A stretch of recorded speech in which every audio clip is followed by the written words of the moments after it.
दोस्तों, बांग्लादेश के इतिहास में एक ऐसा मोड़ आया है जिसने पूरी दुनिया को हैरान कर दिया। 5 अगस्त 2024 वो तारीख जब शेख हसीना को अपना देश छोड़कर भागना पड़ा। सत्ता पलट हुई, क्रांति आई और उसके बाद शुरू हुआ एक नया इंतजार, एक नए लोकतंत्र का। 2.5 साल के लंबे इंतजार के बाद 12 फरवरी 2026 को वो दिन आया जिसका सबको इंतजार था। मोहम्मद यूनुस के इंटरिम गवर्नमेंट ने देश में नए सिरे से इलेक्शंस करवाए। लेकिन ये इलेक्शन सिर्फ वोटिंग नहीं थी, बल्कि ये एक फैसला था बांग्लादेश के आने वाले कल का। क्या ये चुनाव वाकई निष्पक्ष थे या फिर इसके पीछे कोई बड़ी साजिश थी? आज की वीडियो में हम बात करेंगे इलेक्शन से लेकर रिजल्ट तक की पूरी कंट्रोवर्सी की। हम बताएंगे कि कैसे एक बड़ी पार्टी को बाहर रखा गया और कैसे रिजल्ट्स ने सबको हैरान किया। चलिए शुरू करते हैं बांग्लादेश इलेक्शन की ये स्पेशल रिपोर्ट। चुनाव से पहले डॉक्टर मोहम्मद यूनुस की इंटरिम गवर्नमेंट पर सबकी नजरें थी। सबसे बड़ी कंट्रोवर्सी तब हुई जब देश की सबसे पुरानी पार्टी अवामी लीग को बैन कर दिया गया। भारत में बैठी शेख हसीना ने इसे लोकतंत्र की हत्या बताया और चुनाव का विरोध किया। इसका सीधा फायदा हुआ बीएनपी को, जिसने देश बचाओ के नारे के साथ अपनी कैंपेन शुरू की। बीएनपी के असली मास्टरमाइंड तारिक रहमान लंदन से वीडियो कॉल्स के जरिए पार्टी को लीड कर रहे थे। वहीं दूसरी तरफ जमाते इस्लामी ने भी अपनी ताकत झोंकी, जिससे माहौल थोड़ा टेंशन वाला हो गया। भारत के साथ लगने वाली बॉर्डर्स को पूरी तरह सील कर दिया गया ताकि कोई गड़बड़ ना हो। कहा जाता है कि अवामी लीग के लोग छुपकर वोटिंग को इन्फ्लुएंस करने की कोशिश कर रहे थे। इंटरिम गवर्नमेंट ने दावा किया कि यह बांग्लादेश के इतिहास का सबसे साफ सुथरा इलेक्शन होगा। और फिर वो दिन आ गया जब 17 करोड़ की आबादी का भविष्य तय होना था। 12 फरवरी 2026 की सुबह बांग्लादेश के हर कोने में लंबी लंबी कतारें दिखने लगीं। इस बार के इलेक्शन में सबसे बड़ा रोल निभाया वहां के यूथ ने, जो बदलाव चाहते थे। सुरक्षा के लिए आर्मी को हर जगह तैनात किया गया था ताकि किसी भी तरह की हिंसा को रोका जा सके। सूरज ढलने के साथ ही वोटिंग खत्म हुई और शुरू हुई वो गिनती जिस पर पूरी दुनिया की नजर थी। शुरुआती रुझान से ही साफ हो गया था कि एक बड़ी आंधी चल रही है, बीएनपी की आंधी। आखिरकार नतीजे आ गए। बीएनपी ने 200 से ज्यादा सीट्स जीतकर 2/3 यानी 2/3 बहुमत हासिल कर लिया और इसी के साथ तारिक रहमान का प्रधानमंत्री बनना लगभग तय हो गया। ढाका से लेकर चिट्टगोंग तक जश्न का माहौल था। लोगों को लगा कि उन्हें पुरानी हुकूमत से आजादी मिल गई है। लेकिन जहां एक तरफ जश्न था, वहीं दूसरी तरफ एक सन्नाटा भी था उन लोगों के लिए जो इस चुनाव को गलत मान रहे थे। जीत तो मिल गई, लेकिन क्या ये जीत अपने साथ नए विवाद भी लेकर आई है? इस पर बात करते हैं। लेकिन रिजल्ट्स आते ही दुनिया भर में बवाल शुरू हो गया। भारत में बैठी शेख हसीना ने इस चुनाव को एक मजाक और धोखा करार दिया।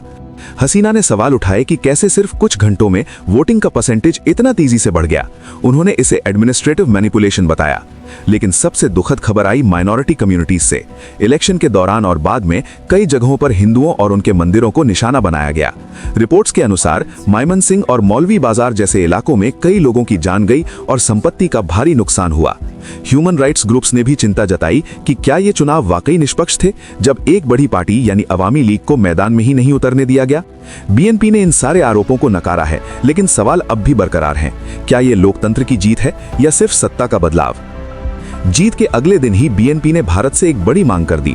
शेख हसीना को वापस बांग्लादेश भेजा जाए ताकि उन पर मुकदमा चले।